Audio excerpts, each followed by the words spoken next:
ఒక గ్రహం మీద రెండు రకాల నాగరికతలు ఉంటాయి. నీలిరంగులో ఉండే రాక్షస పరిమాణపు జీవులు మరియు మనలాంటి సాధారణ మనుషులు.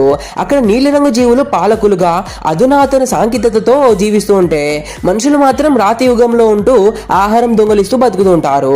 ఆ రాక్షస జీవులు మనుషులను పెంపుడు జంతువులా చూస్తూ ఉంటారు. ఒకరోజు జాన్ అనే రాక్షస బాలుడు తల్లిని కోల్పోయిన ఒక మనిషిని తెచ్చుకొని పెంచుకుంటాడు. యాడమ్ తప్పించుకోకుండా ఉండడానికి అతని మెడలో ఒక రిమోట్ కంట్రోల్ కాలర్ ను వేస్తారు. కాలక్రమేణా ఆడమ్ తన యజమానితో కలిసి చదువుకుంటూ ఆ రాక్షస భాషను మరియు వారి విజ్ఞానాన్ని నేర్చుకుంటాడు. ఒకరోజు బయట తన తోటి మనుషులు ఆ రాక్షసుల దయ కోసం ఒకరితో ఒకరు పోరాడుకోవడం చూసి యాడమ్ చాలా బాధపడతాడు. మనుషుల పరిస్థితి మార్చాలని భావించి అతను వారి విజ్ఞాన యంత్రాన్ని దొంగలించి పారిపోతాడు. యజమాని రిమోట్ నొక్కగానే మెడలోని కాలర్ వల్ల అతను వెనక్కి లాగబడతాడు.